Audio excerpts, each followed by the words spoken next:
Assalamualaikum warahmatullahi wabarakatuh. Perkenalkan kami dari kelompok 4, kelas A, program studi pendidikan guru sekolah dasar Universitas Juanda Bogor. Baik, dalam kesempatan ini kami akan mempresentasikan hasil dari diskusi kelompok 4. Mata kuliah perencanaan pembelajaran sekolah dasar yang berjudul Langkah-langkah dalam pengembangan perencanaan pembelajaran oleh dosen pengampu Dr. Rusi Rusmiati Aliyah MPD. Pertama-tama, kami akan memperkenalkan satu persatu dari kelompok kami. Yang pertama, Dede Resti, H 2010-906. Yang kedua, Eka Afriani Putri, H 2010-905. Yang ketiga, Uji Oktaviani, H 2010-879. Yang keempat, Rizky Naila Oktavia, H 2010-912.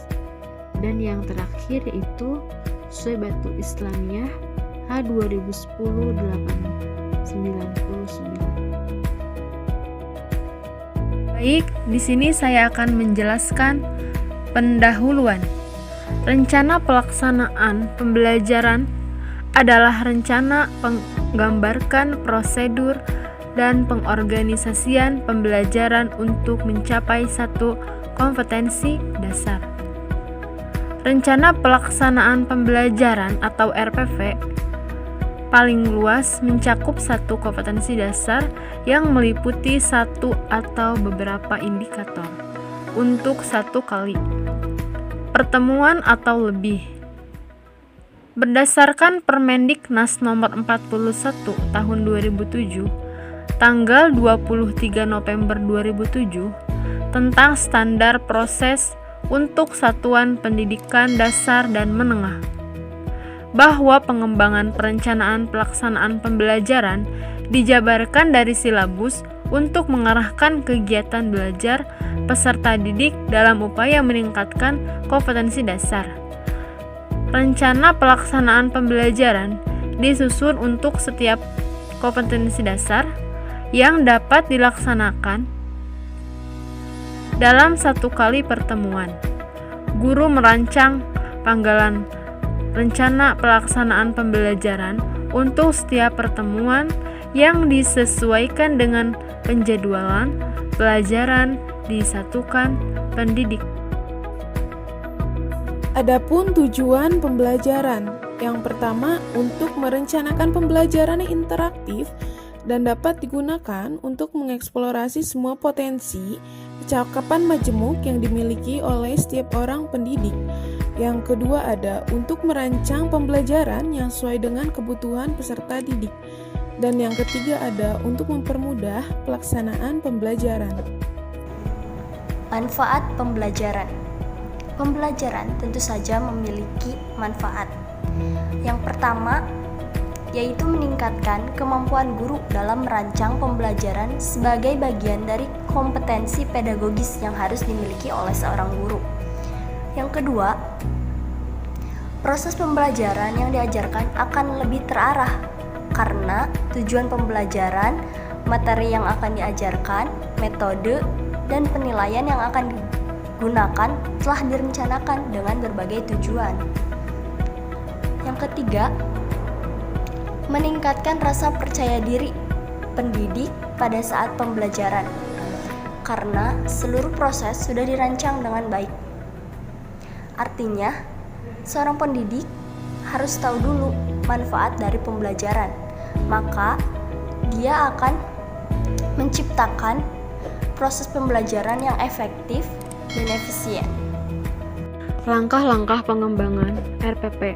Di dalam pengembangan rencana pelaksanaan pembelajaran untuk implementasi kurikulum 2013 perlu diperhatikan dan diikuti beberapa langkah-langkah berikut. Langkah-langkah rencana pelaksanaan pembelajaran meliputi A. Pengkajian silabus.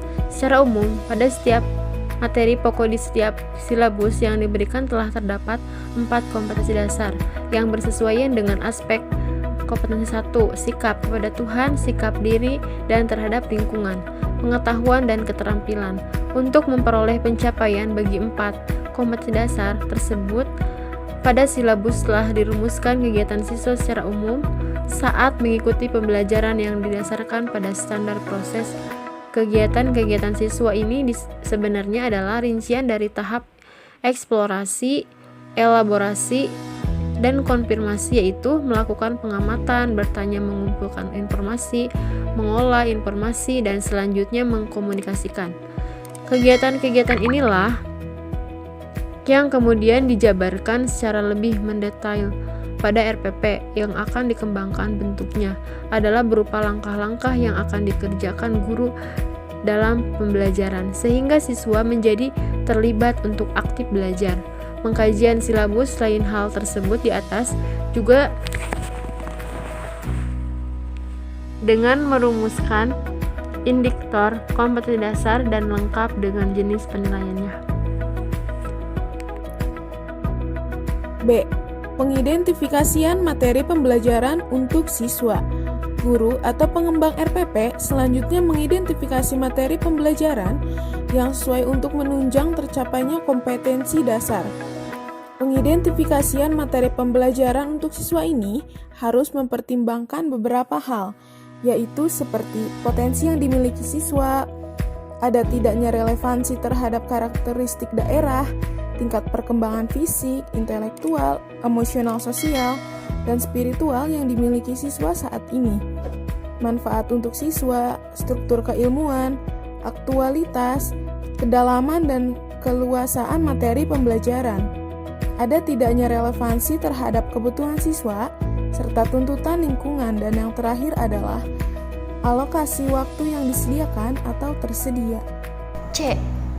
Penentuan tujuan pembelajaran. Tujuan pembelajaran bisa diorganisasikan sedemikian rupa sehingga mencakup semua konsep dasar, atau dapat pula tujuan pembelajaran harus beracuan kepada indikator yang telah diberikan. Setidaknya pembelajaran tersebut harus mengandung 2 aspek. Yang pertama, itu audiens atau peserta didik, dan behavior atau aspek kemampuan. D. Pengembangan kegiatan pembelajaran. Setiap kegiatan pembelajaran di dalam RPP didesain sedemikian rupa sehingga akan dapat memberi suatu pengalaman belajar, learning experience, yang bermutu kepada siswa yang di dalamnya terjadi proses mental dan fisik melalui antar siswa, siswa dengan guru, lingkungan dan sumber belajar lainnya dengan maksud mencapai KD. Pengalaman belajar yang dimaksud umumnya dapat diwujudkan lewat penggunaan pendekatan pembelajaran yang bervariasi dan berpusat pada peserta didik, student-centered. Pengalaman belajar juga harus mengakomodasi pelatihan keterampilan kecakapan hidup, life skills yang penting untuk dimiliki siswa. Berikut ini merupakan beberapa hal yang seyogianya diperhatikan saat guru melakukan pengembangan kegiatan pembelajaran, yaitu 1. Kegiatan pembelajaran didesain agar dapat membantu guru agar dapat melaksanakan proses pembelajaran secara profesional. Kedua, kegiatan pembelajaran harus menjabarkan urutan kegiatan manajerial yang dilakukan guru, sehingga nantinya siswa akan dapat melakukan kegiatan yang diharapkan sebagaimana telah tertulis di silabus. Kegiatan pembelajaran untuk setiap kali pertemuan adalah skenario. Langkah-langkah yang harus dilakukan oleh guru sehingga merangsang siswa untuk aktif belajar. Kegiatan ini diorganisasikan menjadi kegiatan pendahuluan, inti, dan penutup. Kegiatan inti dijabarkan lebih lanjut dalam rincian kegiatan eksplorasi, elaborasi, dan konfirmasi dalam bentuk mengamati, menanya, mengumpulkan informasi, mengasosiasikan, sedangkan pada pembelajaran yang bertujuan menguasai prosedur, untuk melakukan sesuatu kegiatan pembelajaran dapat dilakukan oleh guru dalam bentuk modelan atau demonstrasi modeling oleh guru atau ahlinya, peniruan oleh siswa, pencetakan dan pemberian umpan balik oleh guru dan pelatihan lanjutan. Penjabaran jenis-jenis penilaian yang akan digunakan. Pada silabus telah diberikan rujukan mengenai jenis penilaian yang akan digunakan untuk setiap pembelajaran. Penilaian pencapaian kompetensi dasar oleh siswa dilakukan dengan didasarkan kepada indikator yang telah dikembangkan sebelumnya. Penilaian dilakukan dengan menggunakan tes dan non-tes dalam bentuk tertulis maupun lisan, pengamatan kinerja, pengukuran sikap, penilaian hasil karya berupa tugas, proyek, atau produk penggunaan portofolio, dan penilaian diri. Oleh karena itu, pada setiap pembelajaran siswa dipicu agar menghasilkan karya, maka penyajian portofolio adalah cara penilaian yang wajib dilakukan pada jenjang pendidikan dasar dan menengah. Penilaian merupakan serangkaian kegiatan untuk memperoleh, menganalisis, dan menafsirkan data tentang proses dan hasil belajar siswa yang dilakukan secara sistematis dan berkesinambungan, sehingga menjadi informasi yang bermakna dalam pengambilan keputusan. Nah, untuk merancang sebuah penilaian yang baik dalam pengembangan RPP, misalnya guru sebaiknya memperhatikan hal-hal berikut. 1. Penilaian diarahkan untuk mengukur kompetensi yaitu KD dan KI 3 dan KI 4. 2. Penilaian menggunakan acuan kriteria yaitu berdasarkan apa yang bisa dilakukan peserta didik setelah mengikuti proses pembelajaran dan bukan untuk menentukan posisi seseorang terhadap kelompoknya. 3. Sistem yang direncanakan adalah sistem penilaian yang berkelanjutan. Kelanjutan dalam arti semua indikator ditagih, kemudian hasilnya dianalisis untuk menentukan KD yang telah dimiliki dan belum, serta untuk mengetahui kesulitan siswa. 4.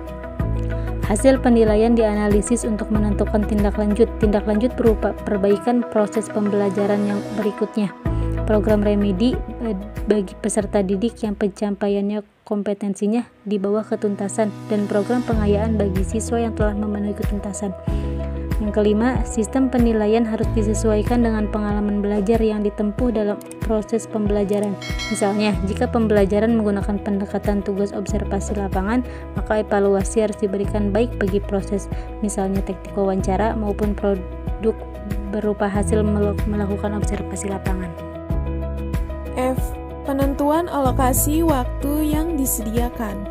Di dalam menentukan alokasi waktu untuk tiap KD, harus didasarkan pada jumlah minggu efektif dan alokasi waktu mata pelajaran setiap minggu yang tersedia dengan tetap mempertimbangkan jumlah KD, keluasaan, kedalaman, tingkat kesulitan, dan tingkat kepentingan KD.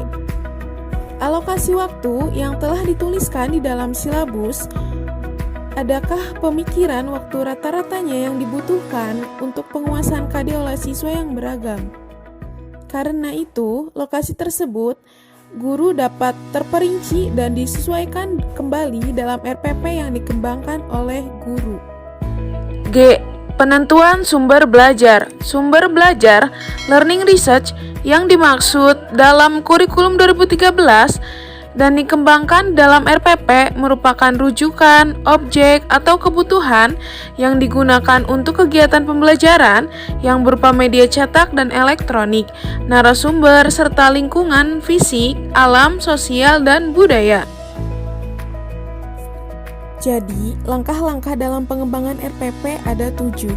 Yang pertama ada pengkajian silabus, yang kedua ada pengidentifikasikan materi pembelajaran untuk siswa, yang ketiga ada penentuan tujuan pembelajaran, yang keempat ada pengembangan kegiatan pembelajaran, yang kelima ada penjabaran jenis-jenis penilaian yang akan digunakan, yang keenam ada penentuan alokasi waktu yang disediakan, dan yang ketujuh adalah penentuan sumber belajar.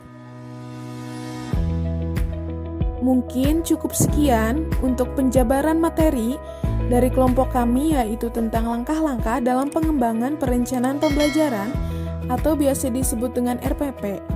Kurang lebihnya mohon dimaafkan karena kami masih dalam tahap belajar. Mohon maaf jika ada salah kata, salah kaidah kebahasaan. Terima kasih. Wassalamualaikum warahmatullahi wabarakatuh.